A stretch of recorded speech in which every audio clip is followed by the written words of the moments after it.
Hi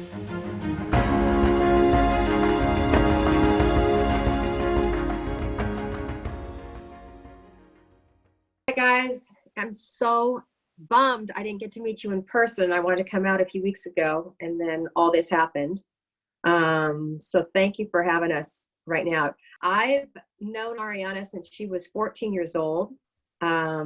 She was a really good gymnast. Like, I was at UCLA and she was someone we were starting to look to recruit to come to UCLA, but she was also on track to be an Olympian, and then got in a really, really scary, bad car accident. And so at 14 years old, her whole life just like went, okay, now what am I going to do?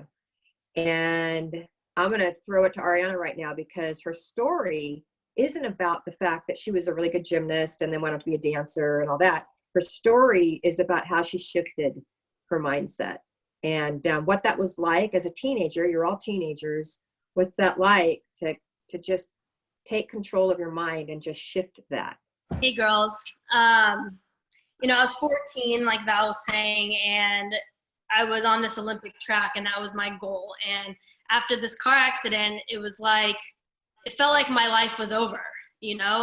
I didn't have an identity anymore. I wasn't a gymnast anymore. I wasn't sure what I was capable of doing. And instead of kind of sitting around and saying, why me, it was more of like, well, what's next? And I had to come up with another goal. So I put all my energy and athleticism into dancing and breakdancing. And I completely did a shift. I was no longer a gymnast anymore. My identity resonated more with dance. I found total joy in it, where I thought that I could only find joy in gymnastics, and that was the one thing. I found out, wow, there's so many things in life that can bring you joy, even little tiny things. Maybe it's, doing one of your projects that you guys are doing, art projects or dancing or, writing poetry. There's always something that you can kind of shift and try something new and see what brings you happiness. Through dance, I met Miss Val, who was putting on a show at SeaWorld. It just so happened I started dancing in her show at SeaWorld. I was 15 at the time, the youngest person of all my fellow dance members, and I idolized Miss Val. I didn't think I was able to do gymnastics at that point, but I knew that I wanted to be a part of Val's life and a part of UCLA gymnastics. And after 2 years of performing for her, I went up to her. I made the choice, just to go up to her and ask her what I had to do to be a part of her program. And right then and there, Val made the choice to say, I've seen your work ethic and I would let you on just for that. And lo and behold, I was able to walk onto the UCLA gymnastics team, and I got a chance. And I think that's another thing, is putting yourself out there, asking tough questions, being vulnerable, and making sure that you're not holding anything back. And if you want something, you're going after it, not letting your own demons kind of hold you back. And because you never know where life can take you when you really are vulnerable and put yourself out there like that. She got to UCLA. She hadn't been doing gymnastics. I didn't even know if she could do gymnastics. She got to UCLA. She's part of our team. She worked so hard and was so appreciative of this opportunity that she did well. And then she gets a movie made after her. None of that would have happened if she would have been too afraid to come up and ask me. And I'll never forget, it was the last night of rehearsal, and it was like at 1:45 and she comes up to me, and I remember going, my inner thought was, seriously, Ariana, I want to go home. We couldn't have talked about this like 2 hours ago. But she had the courage and the faith to trust that she could come up to me and ask me to join our team. Her whole life has changed because she had the courage to ask. Mentors are so important too. And Val, even when I was 15 years old dancing on this dance troupe, I had always already looked up to Val. And then, forming a relationship with her has just molded me into the person that I am today. And, you can ask a lot of things and the answer is not always going to be yes. I'm sure you guys think like it's pretty shocking that this head coach of one of the most dominant programs in the US said yes to a gymnast just because she asked, not knowing if she can do anything. But that's important, is to take chances, even though the answer might not be what you're looking for. You don't let that get you down. You keep asking, because lo and behold, you'll come across someone who believes in you and wants to give you these opportunities and wants to mentor you. Second, Val gave me that opportunity. It wasn't, I'm just gonna be a part of this team and that was my goal. No, it was, I'm gonna be on this team and I'm gonna be an asset to this team and I'm gonna compete in the all around and I'm gonna win a national championship. And those goals are in stages, but that's how goals work. You don't just start gymnastics one day and say, I'm gonna be an Olympian.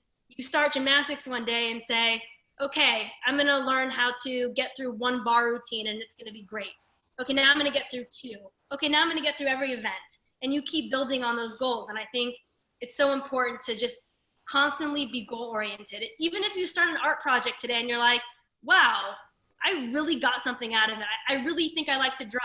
Okay, so now I'm gonna try and draw this today. Tomorrow I'm gonna try and draw that. And so on and so forth. And you stay motivated and you feel accomplished as you're reaching these goals and maintaining them. It's really important to have goals, regardless of how little or big they are. And every day to wake up and just take a deep breath and go, okay, today I'm going to achieve my goal, whatever that goal is.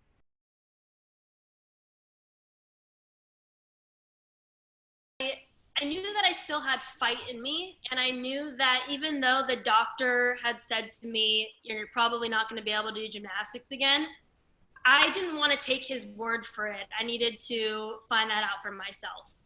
And in doing so, you know, I did go through some challenges and I was in a lot of pain. And I think that's why I found that transitioning to dance was still keeping me passionate about something, but doing something that's less pounding on my joints, where I'm not in excruciating pain doing something that I love to do. So I think just, you know, wanting to feel accomplished and wanting to just be driven by a passion and get better at something. You know, if I wasn't able to be the Olympian that I wanted to be, you know, then I'm gonna transition over to dance, and maybe I'm down here in dance, but I'm gonna be the best dancer that I'm gonna be. And I think it was just wanting to be the best at something, wanting to just progress and get better and feel accomplished. The sense of accomplishment and the joy that it gave me by doing something that I'm passionate about is what kept me going. Gymnastics is pretty like rigid. They don't really let you get creative a lot of times. And she became a hip hop dancer, but she also became a really good break dancer.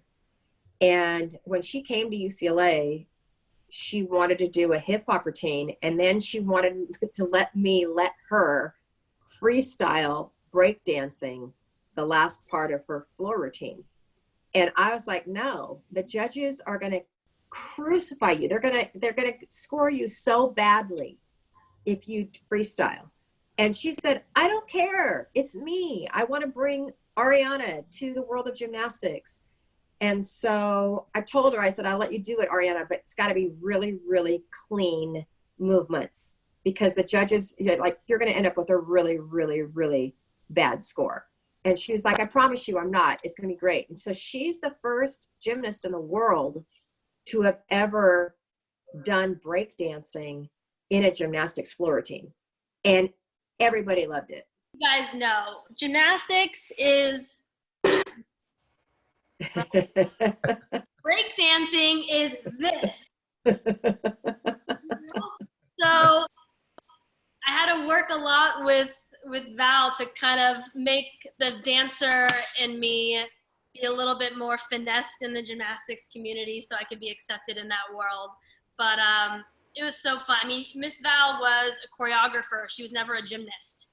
So she has a dance background, which is, isn't that crazy? She's one of the most winningest collegiate coaches in the nation, and she's never done a handstand or gone upside down. I mean, that's pretty incredible. I remember when choreographing her floor routine, and, you know, gymnasts, they train in leotards, and she was not feeling it. And she said, okay, hold on. And you ran up to the locker room and you came back with your baggy sweatpants and your baggy sweatshirt. She's like, okay, now I'm feeling it. And I was like, okay, we'll choreograph it, and then you're going to take the baggy clothes off so that we can clean it. And she said, okay, deal.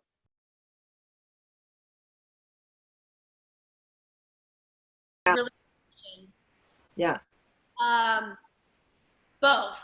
When you have a piece of rod titanium in your bone, it's not malleable. So it zinged me. Every time I would punch, it would just shoot up my entire body and I would be in constant pain. My first 2 years, I had to deal with it. And with that comes a modified schedule and a modified workout.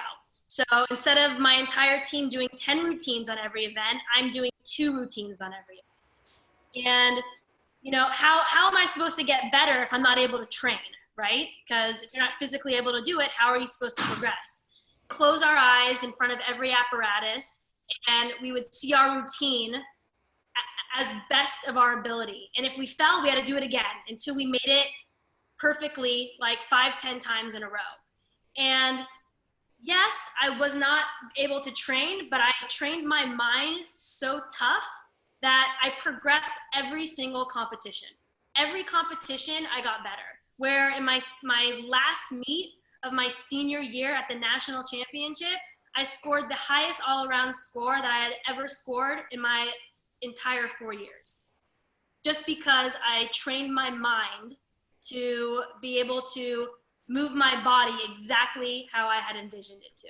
She said all of her teammates, let's say they would do 10 balance beam routines a day.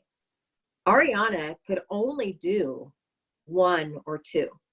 And every time she did, she would flinch and she would get tears in her eyes because that rod would hit against the bone and her nerves. And she said it felt like there was fire shooting up her leg. So she really could not train. Plus, she hadn't done gymnastics for 4 years. And like she said, the power of her mind, she got better. Every time she did a routine, she got better. And every time she competed. And I remember one time, I don't know, it was halfway through your college career, I said to her, I said, I just want to cut your brain open and see how your mind works, because you're the only athlete I've ever coached that got better even with so little training. And I will never forget, Ariana said, I have so few opportunities to do well that I'm not going to throw away one single opportunity. I was getting ready to go on the beam or the bars or whatever, you know, even during a routine, thoughts can creep in of, you're going to fall, you're going to wobble on this, oh, you're going to hurt yourself. You know, there are so many emotions going on when you're going through your routine. So trying to like stabilize that is tough. So I just remember before a balance beam routine, I would get ready and I would flood my brain with, literally, this is what I would say to myself pretty much throughout the entire routine. You can do it, you can do it, you can do it, you can do it, you can do it, you can do it, you can do it. Like, so that no negative thought could even try and creep into my brain. I was doing it. I could do it. I can do it. I can do it. How am I going to think otherwise? Yeah. And I think that's so important, you know, because the second something negative creeps in, you latch onto that and then it happens a lot of the times. So as much as you can flood your brain and just tell yourself, I'm beautiful, I'm strong, I'm healthy, I'm smart, you know, I'm the best artist in this room. You might not be, but why not think it? Keep going. Keep thinking you're the best at whatever you're doing. Act like you're the best, you know, take pride in being the best.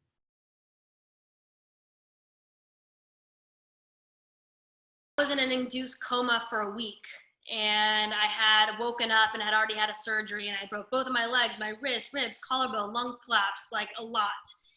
And through all of that, I still hadn't broken down. My parents would ask me, you know, are you okay? Like, why haven't you cried about this yet? Like, even though I had, you know, casts on both legs, on my arm, I was in a wheelchair, you know, it never crossed my mind that gymnastics was off the table until my doctor told me that. And at that point, I completely, you know, for the first time broke down. Like I said, I thought my life was over. Everything that I had, you know, trained for and, you know, been doing since I was 3 years old was just a dream crashing down. And so obviously in that moment when I was told that, I did not handle it, you know, and I mean, I handle it how a 14-year-old whose dream gets crushed handles it. But the next day was like, okay, now what's next? It's like I didn't sit there and wallow in self-pity or sadness about this dream and why me, how come this happened, I can't believe it. It was like, okay, well, what's next? Obviously, you know, you go through traumatic situations, you know, you deal with them. You have to deal with them. It's good to deal with them, but it's also really good to look at the next bright light. What's next? What can I enjoy? How can I move on? How am I moving forward? And I think that's how I was able to really deal with it fully. What she's saying to you is so true. Her goals when she was going through all that, even now, aren't big goals. Her goals were little goals. It's like when she said, my next physical therapy appointment is going to be next Tuesday. This is what I want to accomplish for that goal. It was a little goal. It may have been just getting up out of my wheelchair and walking, that one little step. But she's always been extremely goal-oriented, and she always gets really excited about achieving her goals.